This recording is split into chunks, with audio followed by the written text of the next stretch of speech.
الذين قالوا ربنا الله ثم استقاموا فلا خوف عليهم ولا هم يحزنون.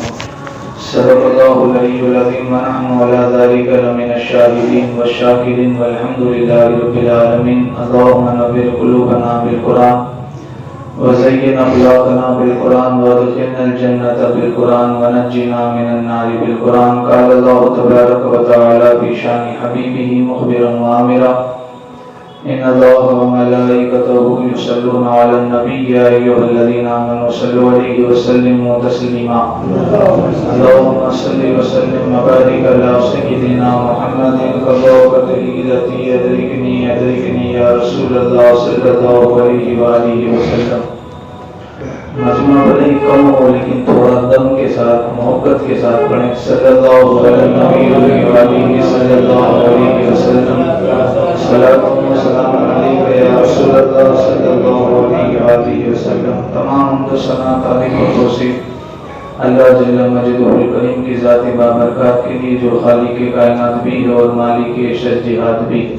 اللہ جل وعلا کی حمد و ثنا کے بعد حضور نبی رحمت شفیع امت رسول محتشم آقا کل ختم الرسول دانا سبل امام الانبیاء حبیب کبریا تاجدار حل عطا مشکل کشا حاجت روا جناب محمد رسول اللہ صلی اللہ علیہ وسلم کے حضور ناز میں اپنی محبتوں کا خیرات پیش کرنے کے بعد عالی مرتبہ ذی وقار حضرات السلام علیکم ورحمۃ اللہ وبرکاتہ. محفل نگاہ مصطفیٰ صلی اللہ تعالی علیہ وآلہ وسلم میں اور آپ اللہ رب العزت کی توفیق اور اس کے خاص کرم کے ساتھ حاضر ہوئے.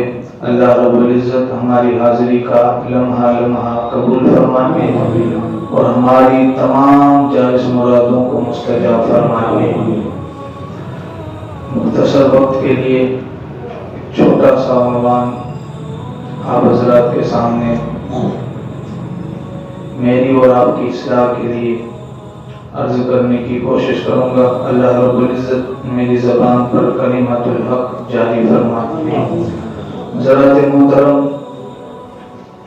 بندہ مومن کی زندگی کو گزارنے کے لیے جس طریقے سے مومنوں والی زندگی ہوتی ہے اس طریقے سے ایک مومن کو زندگی گزارنے کے لیے سب سے زیادہ جس چیز کی ضرورت ہے وہ استقامت ہے.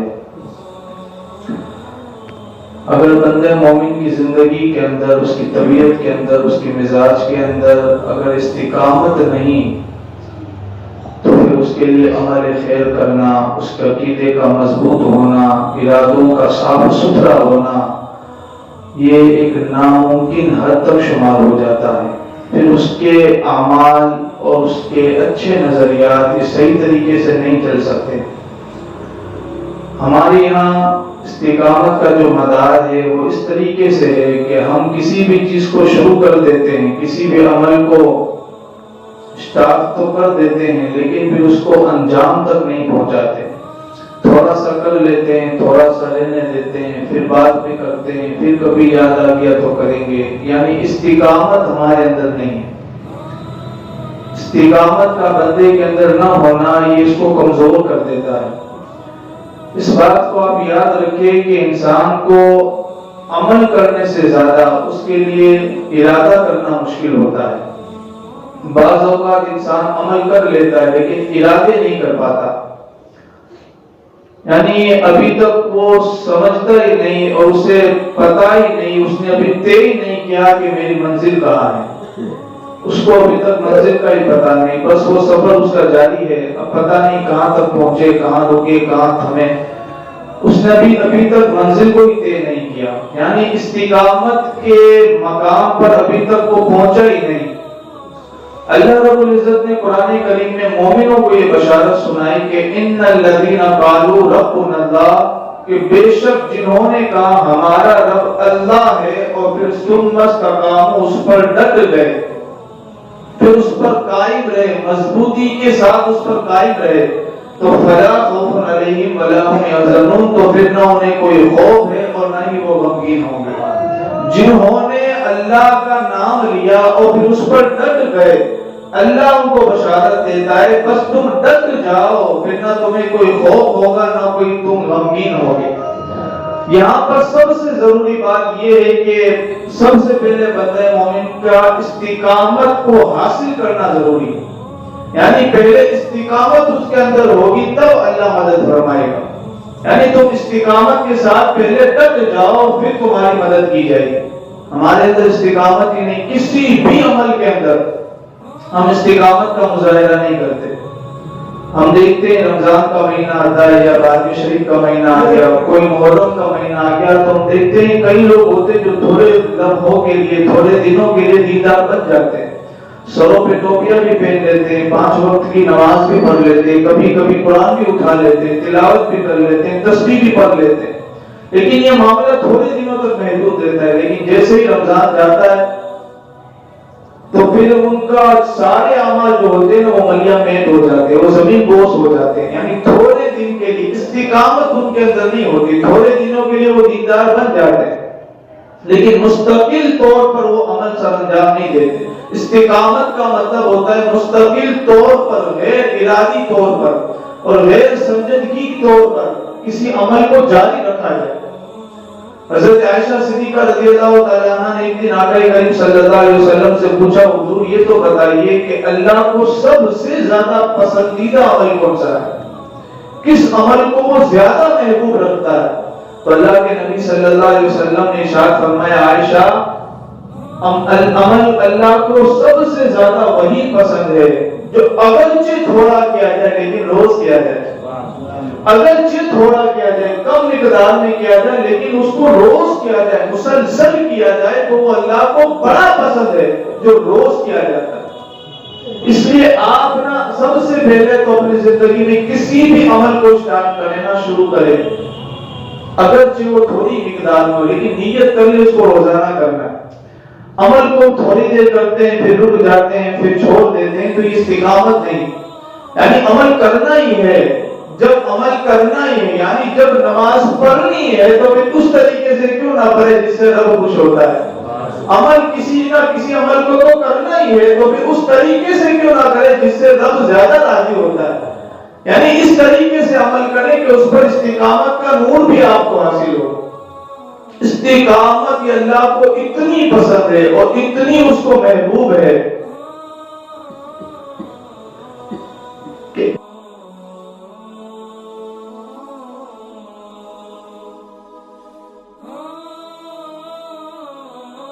اداکاری جس کو کہتے ہیں، اداکاری کی جا سکتی ہے، ریاکاری بھی کی جا سکتی ہے، لیکن جو خلوص والا عمل ہوتا ہے نا وہ زیادہ مشکل ہوتا ہے۔ آپ کسی جگہ نماز پڑھ لے میں اتنے پیسے دوں گا تو وہ نماز پڑھ سکتا ہے، اس لیے اداکاری کرنی ہے، اٹھ بیٹھ کرنی ہے، لیکن اگر کسی بندے کو نا نماز کا ذوق مل جائے، اس کو شوق مل جائے تو پھر وہ جس طریقے سے نماز پڑھتا ہے اس کو دیکھ کے بھی لطف آتا ہے، اس کو دیکھ کے بھی مزہ آتا ہے کہ کس شوق کے ساتھ وہ نماز پڑھتا ہے۔ استقامت کے بغیر عمل میں سستی پیدا ہوتی ہے، اس نے استقامت کو اپنائے۔ ہم اس قدر کاہل اور سست ہو گئے ہیں کہ ہمارے کسی بھی عمل کے اندر استقامت نہیں۔ حالانکہ ہمارے بزرگوں کی زندگی دیکھے نا، حضرت عثمان غنی رضی اللہ تعالیٰ کس قدر استقامت والے وہ لوگ تھے۔ انہوں نے نا تلاوت قرآن میں ایسی استقامت کی کہ پورا قرآن ایک رکعت میں پڑھ لیا کرتے تھے، ایسی ان کی استقامت۔ حضور غوث پاک رضی اللہ تعالیٰ عنہ کی اعمال خیر میں جو استقامت تھی، نیک عمل میں جو استقامت تھی کہ 40 سال تک عشاء کے وضو سے فجر کی نماز ادا فرمائی۔ اور امام اعظم ابو حنیفہ رضی اللہ تعالیٰ عنہ کی زندگی کو پڑھے، آپ نے کم بولنے پر استقامت حاصل کی اور ایسی استقامت حاصل کی کہ دشمنوں کی بھی ہمت کبھی نہیں تھی۔ اس طریقے سے انہوں نے استقامت حاصل کی اور ہم ابھی تک یہیں پر ہم ابھی تک ہیں کہ ہمارے ابھی تک 5 وقت کی نماز بھی مکمل ہے، 5 وقت کی نماز میں بھی ہماری جو صحیح طور پر حاضر نہیں، ہم کیا بڑے عمل کریں گے۔ اور جہاں پر استقامت کی بات ہے تو میں بالکل مختصر گفتگو کرنا چاہتا ہوں، بس ایک پیغام چھوٹا سا آپ کو دینا چاہتا ہوں۔ بات استقامت کی ہے تو ہم اس بیٹی کو بھی نہیں بھول سکتے، ہم اس اسلام کی عظیم بیٹی کو نہیں بھول سکتے جس نے اسی فروری کے مہینے میں، اسی مہینے میں جو استقامت کے جوہر بانٹے ہیں اور جو استقامت کے جو جوہر زمانے کو دکھلائے ہیں، اور نعرہ تکبیر صدائے اللہ اکبر کی جو صدائے اس نے پورے عالم میں گونجی ہے، اس کی صدائے وہ کسی سے مخفی نہیں. یعنی ایک عورت ذات ہے، کوئی مرد تو ہے نہیں، ایک عورت ذات جو ہے کہ صنف نازک. آپ کو پتہ ہے صنف نازک اس کو کیوں کہا جاتا ہے؟ اس لیے کہ وہ مردوں کے مقابلے میں کمزور ہے. صنف نازک کا مطلب ہوتا ہے وہ مردوں کے مقابلے میں کمزور ہے. لیکن تھی مسلمان، کسی عام عورت کی بات نہیں. عام عورتیں صنف نازک ہوتی ہیں مردوں کے بھی سامنے اور مذہب کے بھی سامنے، لیکن یہ ایسی صنف نازک ہے اور اسلام کی ایسی عظیم بیٹی ہے جو صرف مردوں کے سامنے یعنی شوہر کے سامنے وہ صنف نازک ہے، باپ کے سامنے وہ صنف نازک ہے، لیکن تھی مسلمان کی بیٹی، تھی وہ اسلام کی عظیم بیٹی. تو بات جب مسلمان کے سامنے حق اور سچ کی آئے تو پھر وہ مسلمان کی بیٹی مردوں کے سامنے تو کمزور ہو سکتی ہے، لیکن باطل کے سامنے سر اٹھا کے ہی بولے گی. باطل کے سامنے وہ کمزور نہیں ہو سکتی. اس لیے اس نے اتنے ظالموں کے سامنے بھی، اتنے جابروں کے سامنے بھی اس نے صدائے اللہ اکبر کی گونج کو جو ہے وہ بلند کیا، اتنے ظالموں کے سامنے. اور آپ کو پتہ ہے اس نے جو صدائے لگائی اس نے ہمیں سبق کیا دیا؟ اس نے سب سے پہلا تو اس نے جو سبق دیا ہے نا وہ صدا کو لگا کے صدائے تکبیر، نعرہ تکبیر. کیا لطف ہے اس نعرے میں یار. ایک صنف نازک جس کو کہا جائے اس میں جوش آ جاتا ہے تو جو مرد مجاہد ہو اس کو کتنا جوش آئے. صدائے تکبیر میں جو جوش اور جو بلبلہ ہے، سب سے پہلا تو اس نے جو سبق دیا نا وہ اس نے یہ 14 فروری کو جو ویلنٹائن ڈے بناتے ہیں اور جو بے حیائی کا مظاہرہ کرتی ہیں اور جو کرتے ہیں ان کے منہ پہ سب سے پہلے اس نے تماچا مارا ہے کہ دیکھو برقعے کے اندر ایک برقع پوش عورت نے کتنے ظالموں کے سامنے صدائے تکبیر اللہ اکبر کی صدا کو لگا.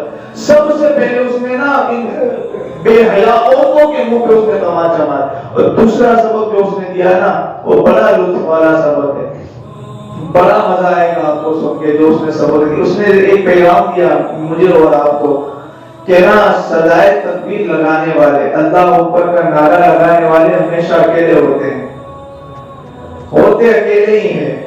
میں اکیلا ہی چلا تھا جانے پہ منزل مگر لوگ آتے گئے کارواں بنتا گیا.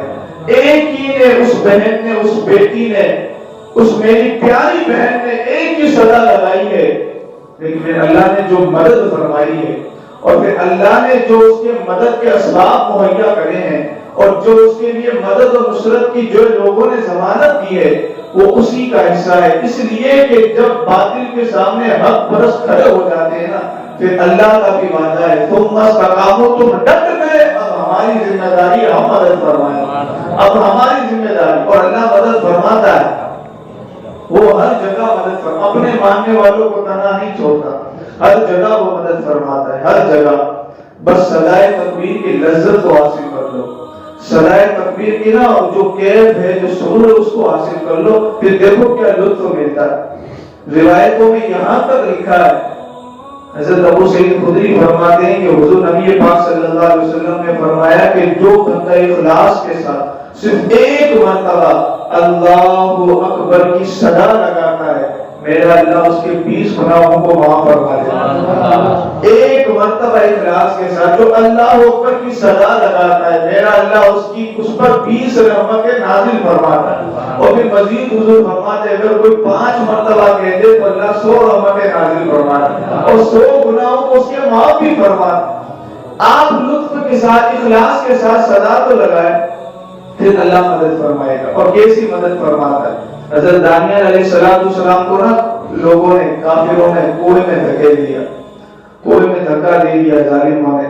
جب کنویں میں آپ نیچے تشریف لے گئے، جب نیچے پہنچے تو پیچھے سے انہوں نے ایک بڑا ہی زبردست درندہ ان کے پیچھے پھینک دیا کہ چلو اندر ہی سارا کام تمام ہو جائے. لیکن جیسے ہی وہ درندہ پہنچا نا کنویں کے اندر آپ کے قدموں کے پاس پہنچا اور آپ کے قدموں کو چاٹنے لگا، چومنے لگا، بوسہ دینے لگا. بس تھوڑی دیر گزری تھی کہ ایک شخص نمودار ہوتا ہے، ایک فرشتہ حاضر ہوتا ہے تو اللہ کے نبی دانیال علیہ السلام عرض کرتے ہیں، اسے فرماتے تو کون ہے؟ تو اس نے فرمایا انی انا رسول ربک الیک ارسلنی علیک بطعام، کہا حضور میں رب کی جانب سے بھیجا ہوا ایک فرشتہ ہوں جو آپ کے لیے کھانا لے کر آیا ہوں، جو آپ کے لیے کھانا لے کر آیا ہوں۔ بس اتنا سننا تھا، ہاتھ اٹھا لیے دانیال علیہ السلام نے، اللہ کی بارگاہ میں ہاتھ اٹھایا، عرض کرتے ہیں میرے مالک تیرا شکر ہے، الحمدللہ الذی لا ینسا من ذکرہ، اے مالک تیرا شکر ہے کہ تو اپنے ماننے والوں کو کبھی تنہا نہیں چھوڑا، تو اپنے ماننے والوں کی اس طریقے سے بھی مدد فرمائے، آپ لگائیں تو پھر آپ صدا تو لگائیں، آپ اخلاص تو پیدا کریں اپنے اندر، پھر دیکھو اللہ کی کتنی مدد فرماتا ہے۔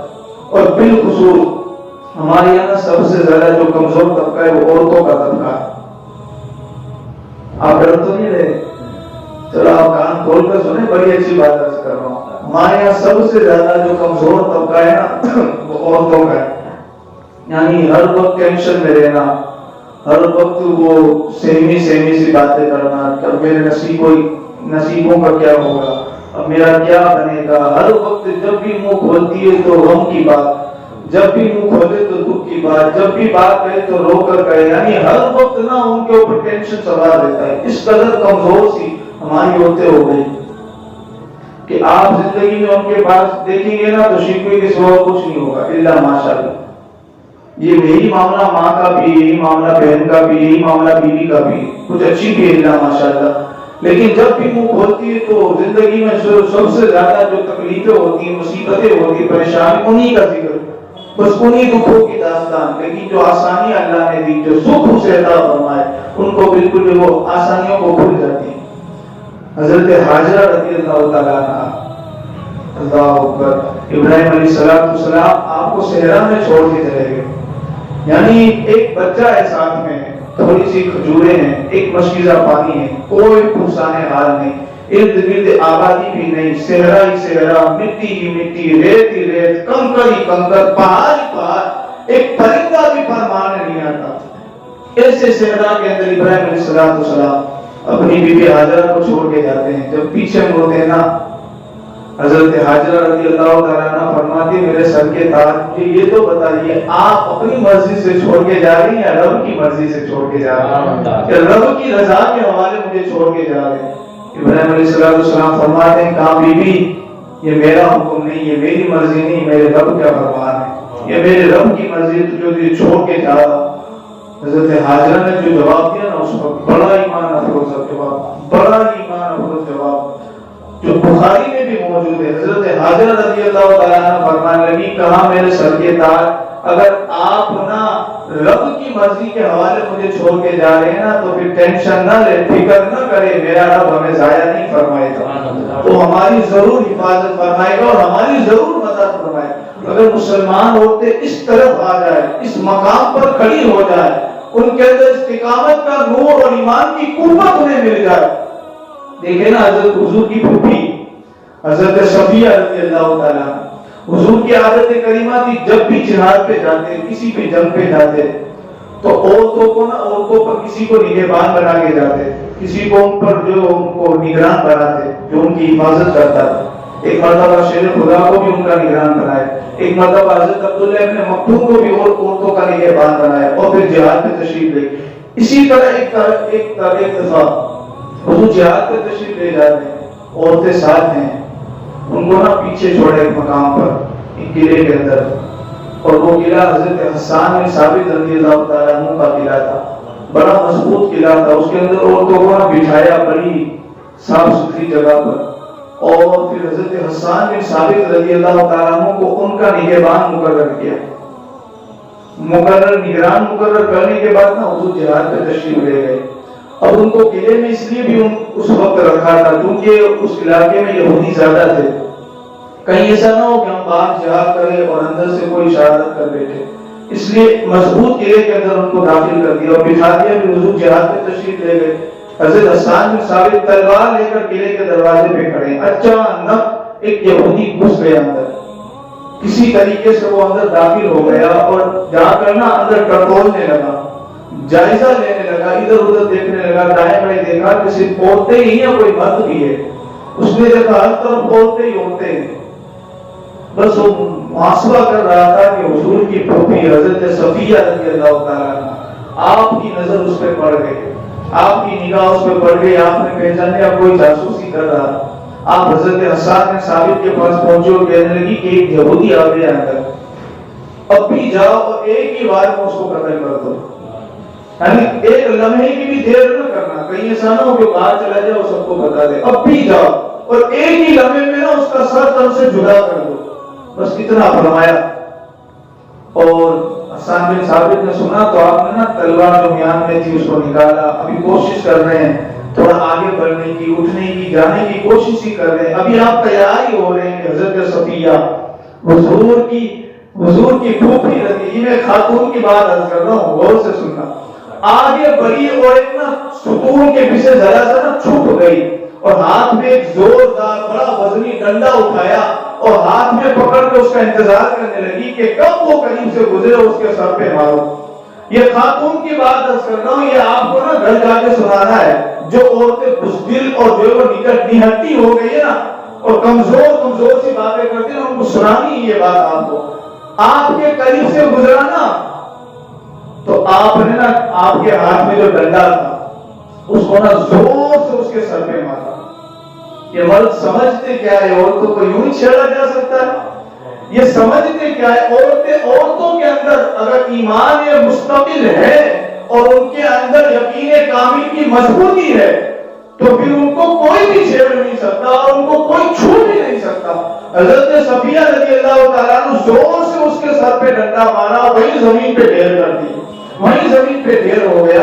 اور جب ڈھیر ہو گیا تو حضرت صفیہ آگے بڑھی، آگے بڑھ کے نا حضرت حسان بن ثابت سے کہنے لگی، کہاں حسان، اس کو تو میں نے مار دیا، اب ہے وہ مرد اور ہے وہ کافر، اب اس کے پاس جو مال ہے نا وہ مال غنیمت ہے اور کافر کا مال ہم مال غنیمت کے طور پر لے سکتے ہیں، تو اب اس کے پاس تلوار بھی ہے، زرہ بھی ہے، تو اب سامان اس کے پاس ہے اور ہے وہ مرد۔ اب مجھے نہ آتی ہے شرم، اب تم ایسا کرو کہ بندہ میں نے مار دیا لیکن سامان تم لے کر آؤ، بندہ تو میں نے کام تمام کر دیا لیکن سامان تم لے کے آؤ۔ پھر حضرت حسان بن ثابت رضی اللہ تعالیٰ عنہ گئے، اس کے پاس جو مال غنیمت تھا وہ لے کر آئے۔ بتانے کی بات یہ کہ اگر مسلمان عورتوں کے اندر مضبوطی آ جائے، ان کی قوت ارادی مضبوط ہو جائے، ایمان مستقل انہیں نصیب ہو جائے، تو پھر یہ کمزور جو بن چکی ہے نا وہ کمزوری ان کے اندر سے نکل جائے۔ استقامت کا نور یہ ہر ایک کے لیے ضرور، چاہے مرد ہو چاہے عورت ہو، اور ہمارے لیے تو کوئی مشکل معاملہ ہی نہیں۔ حضور کے صحابہ نے تو جو استقامت کے جوہر بانٹے ہم تو شمار بھی نہیں کرتے، ہم تو اس کا جائزہ بھی نہیں لے سکتے، اس قدر دردناک حالات میں انہوں نے وقت کو گزارا۔ حضرت فاروق اعظم فرماتے ہیں کہ آپ تشریف فرمائے، آپ کے پاس حضرت خباب رضی اللہ تعالیٰ عنہ بھی بیٹھے، چادر اوڑھے ہوئے تشریف فرمائے، اچانک ہوا آتی ہے، چادر سر سے اڑ جاتی ہے، پیٹھ سے تھوڑا سا نہ اچک جاتی ہے، تو حضرت عمر فاروق اعظم دیکھتے ہیں کہ ان کے پیٹھ میں نا بڑے شدید زخموں کے نشان ہیں۔ آپ نے فرمایا خباب یہ کیا ہوا، اتنے شدید زخم؟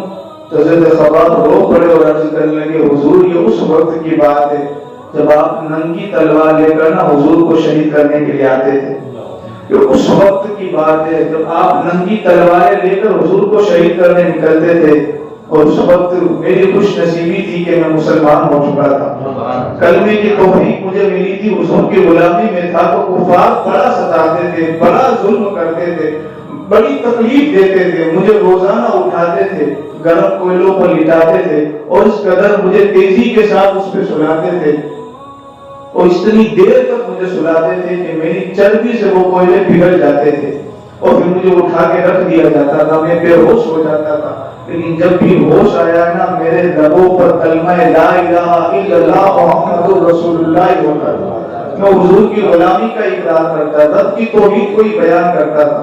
فاروق اعظم نے سنا تو کہا خباب ذرا اپنی پیٹھ سے چادر تو اٹھاؤ، پیٹھ سے ذرا چادر تو اٹھاؤ۔ کہا حضور کیا کام ہے؟ کہا میں اس پیٹھ کو بوسہ دینا چاہتا ہوں، اس پیٹھ کی زیارت کرنا چاہتا ہوں جو محبت رسول میں آگ میں جلائی گئی ہے، میں اس پیٹھ کو بوسہ دینا چاہتا ہوں، اس کی زیارت کرنا چاہتا ہوں جس نے اتنے دکھ برداشت کیے لیکن کبھی بھی استقامت کے جوہر کو نہیں چھوڑا، تو میرے بھائیوں آج کے دور میں استقامت کی بڑی ضرورت ہر عمل میں ہم چونکہ امن پرست لوگ ہیں، ہم کوئی ظلم و زیادتی والے، مسلمان کا نام ہی امن پرست ہے، مسلمان کا معنی یہ ہوتا ہے جو سلامتی والا ہو۔ ہم کیسے دیش دروہی اور کیسے ہم جو ہے وہ ظالم اور جابر ہو سکتے ہیں، لیکن ہر عمل میں چاہے وہ کوئی بھی عمل ہو استقامت تو ہونا بڑا ضروری ہے۔ پھر آپ نمازی ہیں تب بھی استقامت ضروری ہے، پھر آپ اگر روزے دار ہیں تب بھی آپ کے اندر استقامت ضروری ہے، اور اگر کبھی کسی موقع پر اسلام پر حملے ہو تب بھی آپ کے اندر استقامت کا ہونا بڑا ضروری ہے۔ اللہ رب العزت ہم سبھی کو سمجھنے کی توفیق عطا فرمائے اور ہمارے تمام اعمال میں ہمیں استقامت ایمانی نصیب فرمائے، آمین و آمین للبلاغ۔ السلام علیکم صلی اللہ علیہ وسلم۔ کعبے بدرود جا تم پہ کرو درود طیبہ